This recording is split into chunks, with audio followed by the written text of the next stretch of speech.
Hello aspirants, welcome to the channel Shiksha Guru. তো আজকের video topic হচ্ছে Indian army with iron man suit. এটা খুব ট্রেন্ড করছে ইন্ডিয়ার মধ্যে, যে আমাদের যেটা ইন্ডিয়ান আর্মি আছে সেটা আয়রন ম্যানের স্যুটের মধ্যে এবার দেখা যাবে। আশা করি আয়রন ম্যানকে সবাই চেনো, একটা লোহার একটা বস্ত্র পরে থাকে যার মধ্যে সব রকম পাওয়ার থাকে, উঠতে পারে, হ্যান ত্যান এটসেট্রা এটসেট্রা।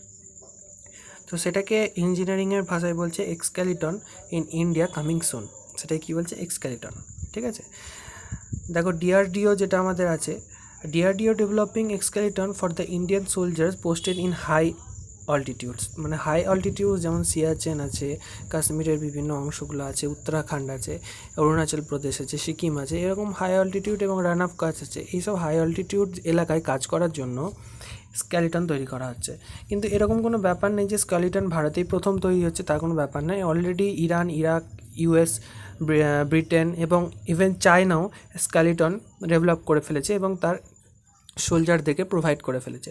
তো স্কেলিটন কী কাজ করে অ্যাকচুয়ালি, এ ব্যাপারে পুরো ডিটেলসে আজকে বুঝবো। তার আগে বলে রাখি, শিক্ষাগুরু চ্যানেলকে সাবস্ক্রাইব করো এবং বেল আইকনে প্রেস করে রাখো, যাতে এরকম ধরনের কারেন্ট অ্যাফেয়ার্স তোমরা পেতে থাকো, যেটা তোমাদের কম্পিটিটিভ এক্সামের জন্য কাজে লাগবে।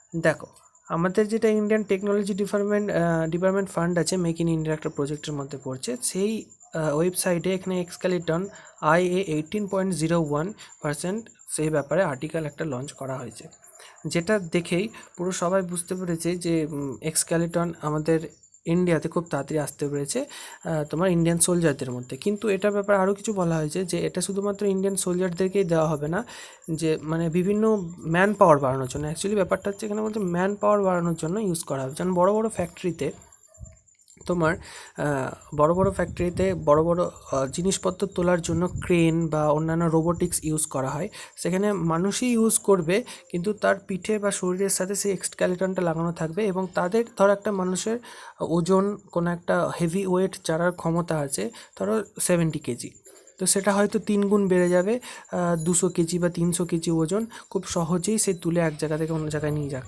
যেতে পারবে। এছাড়াও এর মধ্যে আরও যে নিউ টেকনোলজিগুলো অ্যাড করা হবে সেগুলো হচ্ছে হাই অল্টিটিউডে ইন্ডিয়ান আর্মি যেখানে থাকবে তার হয়তো ঠান্ডা কম লাগবে, চারিদিক থেকে লোহার পাত দিয়ে ঘিরে থাকলে যেটা হবে। এবং এটা ছাড়াও কোনো প্রাকৃতিক দুর্যোগ আসার আগে থেকে মেসেজ পাবে। এই সমস্ত কাজগুলো যেটা ইন্ডিয়ান আর্মি এক্সকেলিটন হবে সেটার মধ্যে সেই ফিচার্সগুলো থাকবে।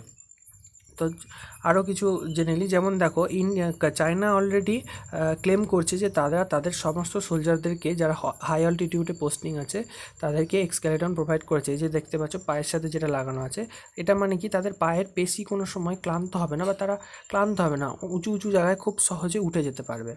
তো ইন্ডিয়ান এক্সকেলিটন যেটা তৈরি হচ্ছে সেটা মোটামুটি এরকম, যে ছবিটা দিচ্ছি থাকো এরকম হবে। তারা পিঠে যে কোনো ওজন সহজে নিয়ে যেতে পারবে, তাদের বুলেট প্রুফ হবে এটা, এবং সহজে অনেক ভারী ওজন চাঁটতে পারবে।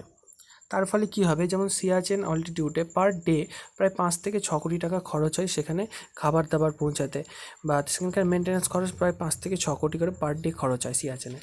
কারণ কি, সে হাই অল্টিটিউডে তোমাদেরকে ইন্ডিয়ান আর্মিদেরকে লাস্ট বেস ক্যাম্প থেকেই নিজে পিঠে করে জিনিসপত্র নিয়ে আসতে হয়। ঠিক আছে, তো এই সমস্ত জিনিসগুলো অনেকটা সহজ হয়ে যাবে, তখন ইন্ডিয়ান আর্মিরা নিজেরাই নিজেদের পোস্টে খুব সহজেই, হালকা যেহেতু হবে ব্যাপারটা, হালকা লাগবে তাদের কাছে, ম্যান পাওয়ার বেড়ে যাবে। তো এখানে অনেক রকম অ্যাডভান্টেজ দেখা যাচ্ছে। এই যে এটা মেনলি পাওয়ারটা কোথা থেকে আসবে এটা বলে রাখি, এটার পাওয়ার মেনলি ব্যাটারি থেকে আসবে, তবে এটার ক্ষমতা খুব কম এখন অবধি। যেটা হাইয়েস্ট স্কেলিটন ব্রিটেনে তৈরি হয়েছে এবং ইউএসএতে, তার পাওয়ার খুব জোর 4 থেকে 5 ঘন্টা। কিন্তু এটা তোমার মেনলি হাই অল্টিটিউডে উঠা বা নামার জন্য, বা তুমি বলতে পারো আপাতকালীন সিচুয়েশন এলো, একটা ইমার্জেন্সি সিচুয়েশন হলো, যুদ্ধ অবস্থার সৃষ্টি হলো, তখন 4-5 ঘন্টা মতন ক্যাপাসিটি একটা স্কেলিটন দিতে পারবে। এই যে কোমরের কাছে যে অপশনটা থাকছে, এখানে ব্যাটারিটা মেনলি লাগানো থাকবে এবং এটা পুরোপুরি শরীরের সাথে জড়িয়ে থাকবে। ঠিক আছে, এই যে দেখো এটা দেখতে পাচ্ছ, এটা ব্রিটেনে অলরেডি লঞ্চ করে দিয়েছে, এবং শুধু তাই নয়, যে গ্লাসটা যেটা দেখতে পাচ্ছ এটাও ডিজিটাল। ঠিক আছে, এখানে তার যেমন ঠিক আয়রন ম্যানে দেখেছো অনেকটা সিমিলারলি সেম। তো এখানে ডিআরডিওর কোন ডিপার্টমেন্ট তৈরি করছে, যদি এখানে কোনো রকম প্রশ্ন আসে ডিআরডিওর কোন ডিপার্টমেন্ট তৈরি করছে, তাহলে প্রশ্ন হবে অ্যান্সার হবে DEBEL, defence bio engineering and electro medical laboratory.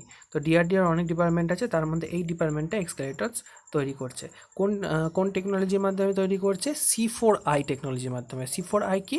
Command, control, communication, computers and intelligent. ঠিক আছে, কী বললাম? Command, control, communication, computer and intelligence. চারটি জিনিসকে দেখো। কমান্ড মানে কি, যখন তুমি কমান্ড দেবে তখন সেটা কাজ করবে, এরকম একটা পদ্ধতি থাকবে। কন্ট্রোল, তোমার স্কেলেটনের উপর পুরোপুরি কন্ট্রোল থাকবে, মানুষ স্কেলেটনকে কন্ট্রোল করবে, স্কেলেটন মানুষকে কিন্তু কন্ট্রোল করবে না। কমিউনিকেশন মানে কন্ট্রোলটা যেটা হবে সেটা এখন বলা যাচ্ছে যে ভয়েসের মাধ্যমে কমিউনিকেশন হবে, মানে যিনি স্কেলেটন ইউজ করবেন সেখানে বাটনেরও ব্যবস্থা থাকবে এবং ভয়েস, যেমন এখন অলরেডি গুগল অ্যাসিস্ট্যান্ট বা গুগল হোম বেরিয়েছে সেরকম অনেকটা। কম্পিউটার মানে নিশ্চয়ই তার মধ্যে সিপিইউ ব্রেন থাকবে। এবং ইন্টেলিজেন্স, ইন্টেলিজেন্স মিনস হচ্ছে এর মধ্যে আর্টিফিশিয়াল ইন্টেলিজেন্সির ব্যাপারটা রাখা হচ্ছে। Artificial intelligence means machine learning, মানে মেশিন নিজে নিজে সব কিছু শিখতে থাকবে, এখানে কেমন কী সিচুয়েশন আসতে চলেছে, ওয়েদার রিপোর্ট হয়তো খুব একটা ধরো হঠাৎ করে অ্যাভেলান্স আসছে, সেই অ্যাভেলান্স থেকে বাঁচার জন্য সেই এআই টেকনোলজি অটোমেটিক অ্যাক্টিভ হয়ে যাবে এবং সোলজারটাকে বাঁচিয়ে নেবে, এরকম কিছু ব্যবস্থা আনার কথা বলা হচ্ছে। তো এটা পুরোপুরি C4I, আবার আমি বলছি C4I, command, control, communication, computer and intelligence. Exoskeleton আসার পর আমাদের ইন্ডিয়ান আর্মির যোগ্যতা নিয়ে তো কোনো সন্দেহ নেই। দেখো আমাদের ইন্ডিয়ান আর্মি সিয়াচেনের মতন হাই অল্টিটিউডে সেখানে গিয়ে আমাদের পেট্রোলিং করে। তারপর রান আপ কচ্ছ, যেটা তোমার গুজরাটে আছে পাকিস্তানের সাথে বর্ডার, সেখানে গিয়ে আমাদের ইন্ডিয়ান আর্মি সব কঠোর প্রকৃতির সিচুয়েশনের মধ্যে তারা একদম সেখানে আমাদের রক্ষা করছে, যাদের জন্য আমরা নিশ্চিন্তে ঘুমাতে পারি। তো আমাদের ইন্ডিয়ান আর্মি ক্ষমতা নিয়ে কোনো সন্দেহ নেই, তাতে চায়নার কাছে এক্সকেলেটন থাকতেও সে লাদাখে এসে প্রবেশ করতে পারেনি বা ঢুকতে পারেনি, সেটা আলাদা কথা।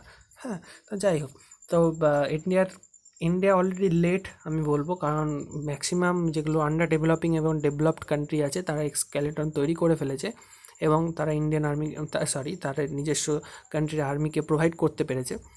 এটা অনেক কিছু চ্যালেঞ্জেস আছে, যেমন হচ্ছে প্রথম হচ্ছে এটার ব্যাটারি কনজিউমার 4 থেকে 5 ঘন্টা, এটা খুব হাই কস্টলি, কয়েক কোটি টাকা খরচ প্রায় একটা ভালো স্কেলেটন বানাতে, যেগুলো আর্মিদের জন্য দেওয়া হবে। এবং যদি এটা ঠিক টাইমে বানাতে না হয় তাহলে ইন্ডিয়াকে ইম্পোর্ট করতে হতে পারে, এবং ইম্পোর্ট করতে গেলে কস্ট আরও বেশি পড়বে। তো অনেক রকম এরকম সমস্যা আসতে পারে। তো এই রিলেটেড আরও কিছু যদি আপডেট আসে আমি আমার চ্যানেলে অবশ্যই দেবো। তো তোমরা আমাদের চ্যানেলকে সাবস্ক্রাইব করে রাখো এবং বেল আইকনে প্রেস করে রাখো। Thank you.